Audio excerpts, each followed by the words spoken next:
2003 में ब्रिटेन में शफीलिया अहमद नाम तेजी से चर्चा में आता है। चर्चा में आने की वजह थी कि 17 साल की शफीलिया अहमद अचानक से लापता हो जाती हैं। महीनों की तलाश के बाद भी शफीलिया अहमद का कहीं भी अता पता नहीं चलता है। यहाँ तक कि इस केस में शक की सुई शफीलिया अहमद के माता पिता तक चली जाती है, मगर पुलिस के हाथ खाली रहते हैं। 10 साल तक पुलिस के हाथ खाली रहते हैं, मगर फिर अचानक प्रकृति की तरफ से कुछ ऐसा होता है कि परत दर परत केस की सच्चाई बाहर आने लगती है और फिर बेहद ही हैरान कर देने वाला खुलासा होता है। तो आखिर क्या है शफीलिया अहमद के गायब होने की पूरी कहानी? पुलिस जांच में क्या कुछ सामने आया और आखिर इस केस का खुलासा कैसे हुआ? जानने के लिए इस वीडियो में आखिर तक बने रहें। हम कहानी शुरू करें उससे पहले जल्दी से आप क्राइम की कहानी चैनल को सब्सक्राइब कर बेल आइकन जरूर दबा लीजिए। अब तक आप समझ गए होंगे कि ये कहानी शफीलिया अहमद नाम की एक लड़की की है। शफीलिया का जन्म 14 जुलाई 1986 को हुआ था। शफीलिया एक ब्रिटिश पाकिस्तानी मूल की लड़की थी।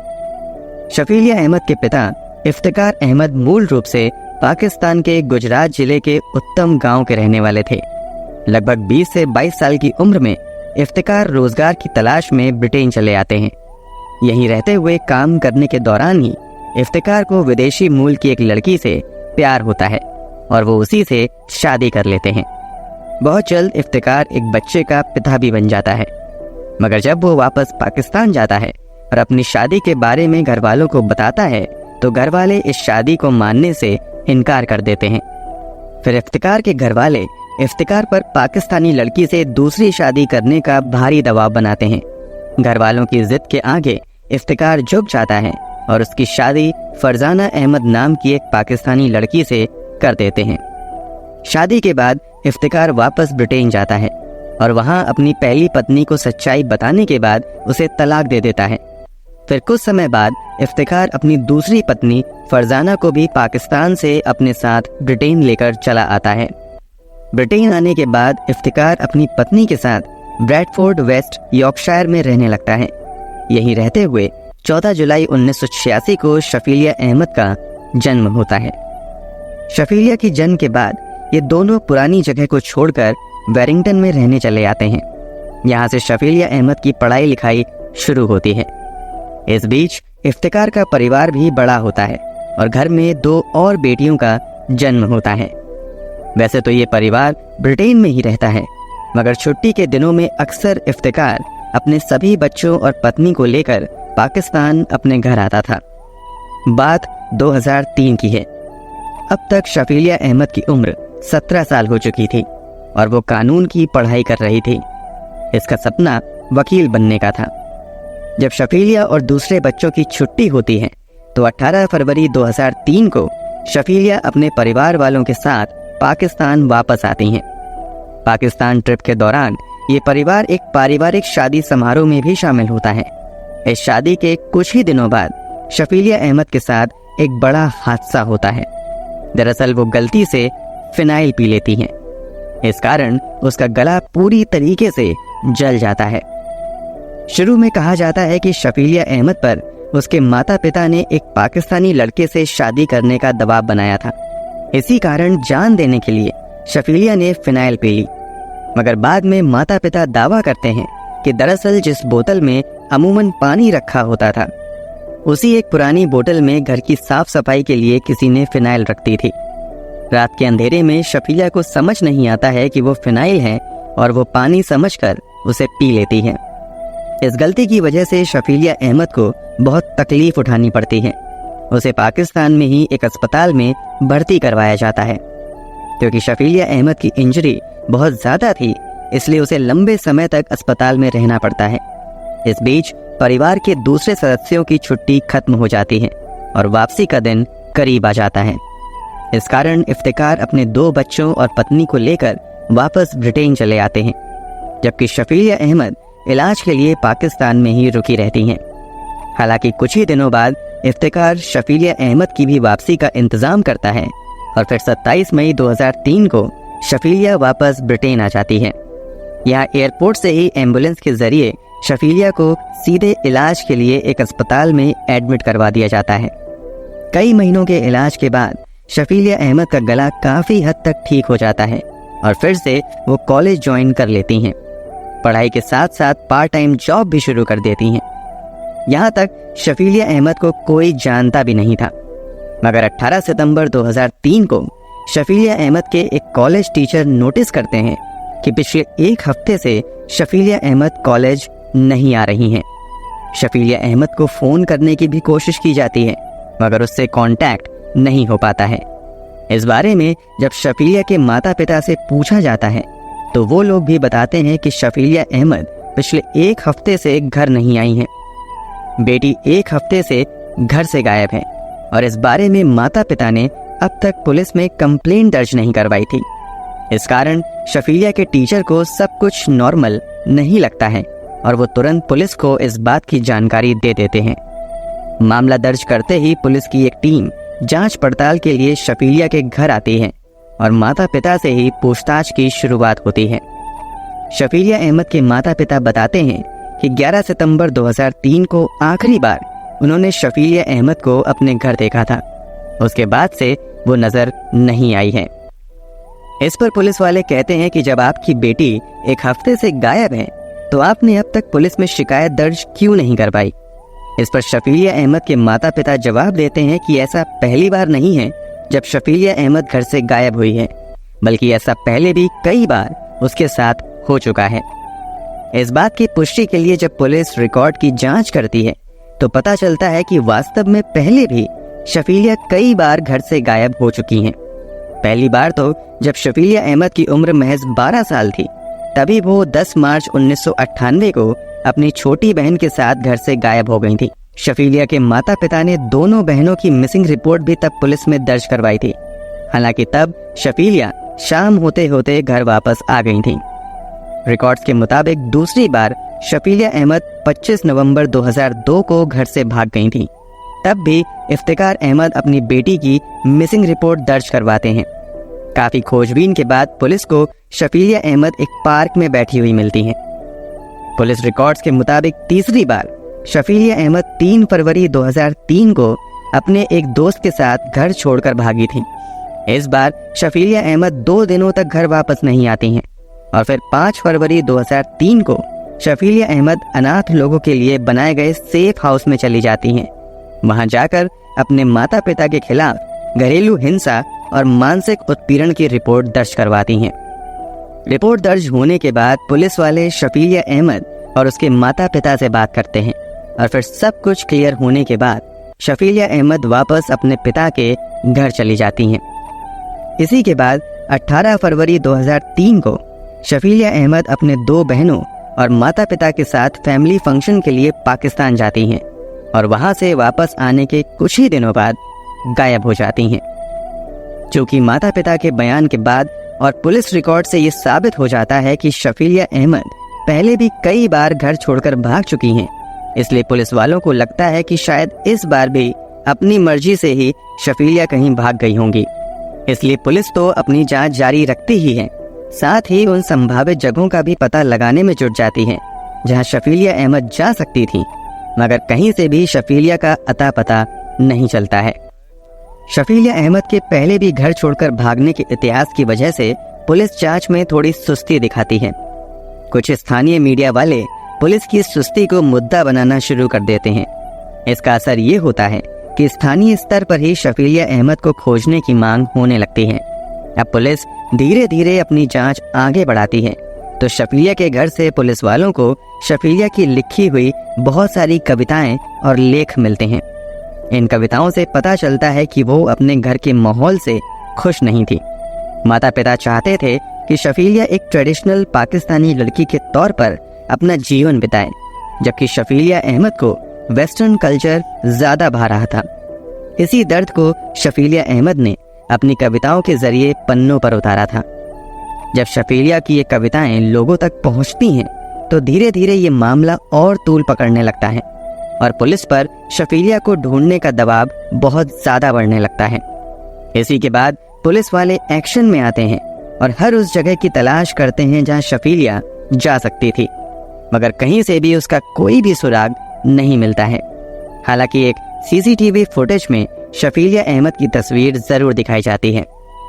जब वो सीसीटीवी फुटेज शफीलिया के माता पिता को दिखाई जाती है तो इस बात की पुष्टि करते हैं कि सीसीटीवी फुटेज में दिख रही लड़की शफीलिया अहमद है। ये तस्वीर लड़की के गायब होने के कुछ दिन बाद की थी। जब माता पिता अपनी बेटी की पहचान कर लेते हैं तो पुलिस ये मान लेती है कि कम से कम शफीलिया जिंदा तो है। हालांकि मामले में नया मोड़ तब आता है जब ये तस्वीर शफीलिया के स्कूल टीचर को दिखाई जाती है। दरअसल जब वह तस्वीर शफीलिया के क्लास टीचर को दिखाई जाती है तो वो कहते हैं कि फोटो में दिख रही लड़की कहीं से भी शफीलिया अहमद नहीं है। कुछ दूसरे लोग भी सीसीटीवी फुटेज देखकर इस बात की पुष्टि करते हैं कि फुटेज में दिखने वाली लड़की शफीलिया अहमद। अब पुलिस वालों का माथा घूमने लगता है कि आखिर शफीलिया के माता पिता ने फोटो में दिख रही लड़की की झूठी पहचान क्यों की।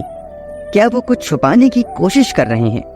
इसी बात का पता लगाने के लिए पुलिस वाले चुपके से शफीलिया अहमद के माता पिता के घर पर कई जगह ऑडियो रिकॉर्डिंग डिवाइस लगा देते हैं। अब पुलिस वाले घर में लगे ऑडियो रिकॉर्डिंग डिवाइस पर रिकॉर्ड हुई बातचीत की बारीकी से जांच पड़ताल करते रहते हैं। रिकॉर्डिंग के मुताबिक एक दिन इफ्तिकार अहमद घर में बात करता हुआ सुनाई देता है कि ब्रिटेन में अगर तुम 40 लोगों को भी मार दो और एक भी सबूत ना छोड़ो तो यहाँ का कानून तुम्हारा कुछ भी नहीं बिगाड़ सकता है। इसके अलावा एक दिन इफ्तिकार अहमद कहता हुआ सुनाई देता है कि अगर पुलिस ने कार के अंदर से डीएनए सैंपल कलेक्ट किया तो क्या हो सकता है। इसके अलावा ऑडियो रिकॉर्डिंग डिवाइस में कई और ऐसी बातें रिकॉर्ड होती हैं जिससे सुनने के बाद शक होने लगता है कि शायद इफ्तिकार अहमद ने ही अपनी बेटी के साथ कुछ किया है। क्योंकि अब पुलिस वालों को इफ्तिकार अहमद के ऊपर ही शक होने लगता है, इसलिए इफ्तिकार अहमद की कई बातों को आधार बनाते हुए 18 दिसंबर 2003 को पुलिस वाले इफ्तिकार और उसकी पत्नी फरजाना अहमद के अलावा परिवार के 5 और सदस्यों को शफीला अहमद के हत्या करने और उसकी लाश छुपाने के इल्जाम में गिरफ्तार कर लेते हैं। पुलिस ने इन लोगों को केवल शक के आधार पर गिरफ्तार किया था। पुलिस को उम्मीद थी कि जांच पड़ताल के दौरान इन लोगों के खिलाफ कोई न कोई सबूत पुलिस निकाल ही लेगी, मगर पुलिस को गिरफ्तार किए गए किसी भी शख्स के खिलाफ कोई सबूत नहीं मिलता है और आखिरकार गिरफ्तार किए गए सभी लोगों को पुलिस कुछ ही दिनों के बाद रिहा कर देती है। अब 2003 से साल बदलकर हो चुका था 2004। शफीलिया अहमद के मामले में पुलिस के हाथ अब तक खाली थे। पुलिस शफीलिया अहमद को खोजने की कोशिश में जुटी हुई थी कि इसी बीच ब्रिटेन के सेडविक कम्ब्रिया इलाके से बहने वाली मशहूर कैंट नदी में जबरदस्त बाढ़ आ जाती है। जब बाढ़ का पानी उतरता है तो इलाके में राहत बचाव के काम में लगे 3 लोगों को इस नदी के किनारे एक लड़की की सड़ी गली लाश मिलती है। जिस जगह पर लाश मिली थी और जहां से शफीलिया अहमद गायब हुई थी वो दोनों जगह काफी दूरी पर थीं। फिर भी पुलिस वालों को शक होता है कि कहीं ये शव शफीलिया अहमद का तो नहीं है। इसी बात की पुष्टि के लिए डेड बॉडी से डीएनए सैंपल कलेक्ट किए जाते हैं और फिर उसका मिलन इफ्तिकार और फरजाना के डीएनए सैंपल से किया जाता है। सब उस वक्त चौंक जाते हैं जब बाढ़ में बहकर आई लाश और इफ्तिकार अहमद के डीएनए सैंपल मैच कर जाते हैं। इसका मतलब था कि नदी से बहकर आई वो लाश किसी और की नहीं बल्कि शफीलिया अहमद की है। मतलब कि जिस शफीलिया अहमद की तलाश में पुलिस लगी हुई थी वो अब एक मुर्दे के रूप में पुलिस तक आ चुकी थी। अब पुलिस के सामने सबसे बड़ा सवाल था कि आखिर शफीलिया अहमद की हत्या किसने और क्यों की है। शफीलिया अहमद के माता पिता के बयान और हरकतों से पहले भी उन पर शक हुआ था और 2003 में भी इन दोनों को गिरफ्तार किया गया था। इसीलिए एक बार फिर से इन दोनों से पूछताछ की जाती है और एक बार फिर से इन्हें गिरफ्तार किया जाता है। मामले की सुनवाई भी होती है मगर इन दोनों पर कोई आरोप साबित नहीं हो पाता है और फिर से इन्हें रिहा करना पड़ता है। पुलिस वाले कुछ और सस्पेक्ट को हिरासत में लेते हैं और उन सभी के खिलाफ भी मामला दर्ज करते हुए जांच आगे बढ़ाई जाती है, मगर काफी कोशिशों के बाद भी पुलिस कातिल तक नहीं पहुंच पाती है। इस तरह समय बीतता जाता है लेकिन शफीलिया अहमद के कातिलों का कहीं भी अता पता नहीं चलता है। धीरे धीरे लोग शफीलिया अहमद को भी भुलाने लगते हैं और इस केस की चर्चा भी बंद होने लगती है।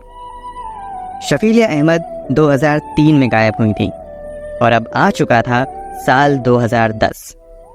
शफीलिया अहमद की मृत्यु को अब 7 साल हो चुके थे। इफ्तिकार अहमद भी अपने काम में लगे हुए थे और बची हुई दोनों बेटियां भी पढ़ाई लिखाई में लगी हुई थीं। परिवार बड़ी बेटी के खोने के गम से लगभग उभर चुका था और सभी अपने अपने नॉर्मल लाइफ में वापस आ चुके थे। तभी 25 अगस्त 2010 को इफ्तिकार अहमद के घर पर बड़ी चोरी होती है। अब तक इफ्तिकार अहमद का परिवार इलाके में अपनी बेटी के गायब होने की वजह से काफ़ी मशहूर हो चुका था।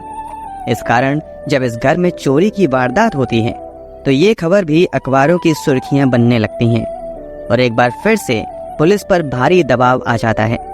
पुलिस वाले भी ईमानदारी से काम करते हुए जल्द से जल्द चोर की तलाश में लग जाती है। कई दिनों की मेहनत के बाद पुलिस वाले एक ऐसा खुलासा करते हैं जिससे हर कोई शॉक्ड रह जाता है। पुलिस वाले घर में चोरी के आरोप में किसी और को नहीं बल्कि इफ्तिकार अहमद की बेटी अलीशा अहमद को ही गिरफ्तार करते हैं। अलीशा शफीलिया की छोटी बहन थी। अलीशा के मुताबिक घर से उसे उतने पैसे नहीं मिलते थे जितने पैसे वो मांगती थी। इसी कारण उसने अपने पिता के घर पर चोरी करवाई।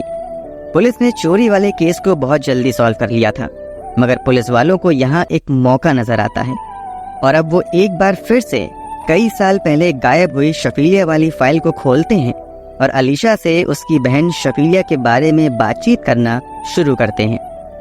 शुरुआती बातचीत में ही पुलिस वालों को लगता है कि अलीशा शफीलिया के गायब होने के बारे में कुछ ऐसा जानती है जिससे दुनिया अब तक बेखबर है। पुलिस वाले अलीशा से शफीलिया अहमद के बारे में बताने की जिद करते हैं, मगर अलीशा बिल्कुल खामोश रहती है। फिर यहाँ पुलिस वाले अलीशा को कहते हैं कि तुमने अपने ही घर में चोरी करवाई है, इसके लिए तुम्हें लंबी जेल हो सकती है, लेकिन अगर तुम शफीलिया के बारे में कुछ ऐसा बताओ जो अब तक कोई नहीं जानता है तो तुम्हारी सजा काफी कम हो सकती है। इसके बाद अलीशा जो खुलासा करती है उसे सुनकर हर किसी के पैरों तले जमीन खिसक जाती है। अलीशा बताती है कि उसकी बहन शफीलिया अहमद को किसी और ने नहीं बल्कि उसके पिता इफ्तिकार और माँ फरजाना अहमद ने हम सभी बहनों के सामने मारा था और फिर उसकी लाश को अपनी कार में रखकर दूर जंगल में फेंक दिया था, मगर बाढ़ की वजह से लाश बहकर जंगल से नदी किनारे आ गई थी। अलीशा के मुताबिक इफ्तिकार और फरजाना को अपनी बेटी का मॉडर्न लाइफस्टाइल बिल्कुल भी पसंद नहीं था। इसके अलावा शफीलिया किसी लड़के से प्यार भी करने लगी थी। ये बात भी इफ्तिकार और फरजाना को पसंद नहीं आती है और इसी बात के लिए ये दोनों रोज रोज शफीलिया अहमद को टोकते रहते हैं। इसके अलावा जब शफीलिया अहमद की एक लड़के से दोस्ती की बात सामने आती है तो इफ्तिकार और फरजाना अब जल्द से जल्द शफीलिया की शादी अपने पसंद के लड़के से करवाने की कोशिश में लग जाते हैं। जब ये परिवार 2003 में एक फैमिली फंक्शन के लिए पाकिस्तान जाता है तो वहाँ एक लड़के से जबरदस्ती शफीलिया की शादी करवाने की कोशिश की जाती है, मगर शफीलिया अहमद शादी को करने से मना कर देती हैं और इसी से बचने के लिए फिनाइल पी लेती हैं। इस कारण उसकी तबीयत खराब हो जाती है और उसकी शादी टल जाती है।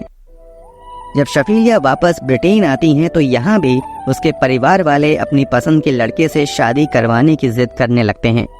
जब शफीलिया इस शादी के लिए मना करती है तो उसके पिता को गुस्सा आता है और वो पहले तो शफीलिया को गुस्से से मारते हैं और फिर पॉलिथीन बैग में उसका मुंह ढक देते हैं। इस कारण दम घुटने की वजह से शफीलिया अहमद की मौत हो जाती है। इस खुलासे के तुरंत बाद अलीशा शफीलिया अहमद वाले मामले में सरकारी गवाह बन जाती हैं। बदले में उसे चोरी वाले मामले में कम से कम सजा का भरोसा दिलवाया जाता है। अलीशा के बयान के आधार पर ही 2 सितंबर 2010 को फरजाना और इफ्तिकार को गिरफ्तार कर लिया जाता है और इन दोनों के खिलाफ अपनी ही बेटी की हत्या का केस चलता है।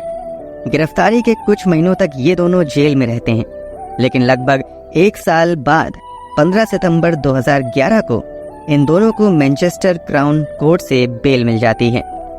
आगे की जांच में पुलिस वाले कुछ अहम सबूत इकट्ठा करके लाते हैं और फिर उन सबूतों के आधार पर 21 मई 2012 से इस केस की सुनवाई चेस्टर क्राउन कोर्ट में शुरू होती है।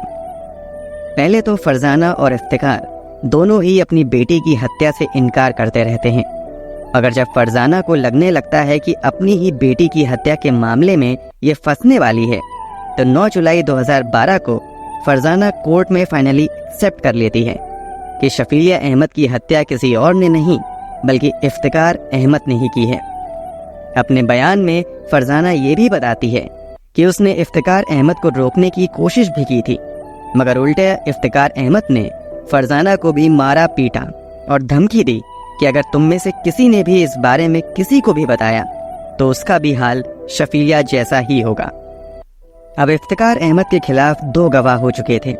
इसके अलावा पुलिस वाले भी जो सबूत इकट्ठा करते हैं वो भी इशारा करते हैं कि इफ्तिकार अहमद ने ही शफीलिया अहमद की हत्या की थी, फिर उसकी लाश को बहुत दूर जंगल में फेंक दिया।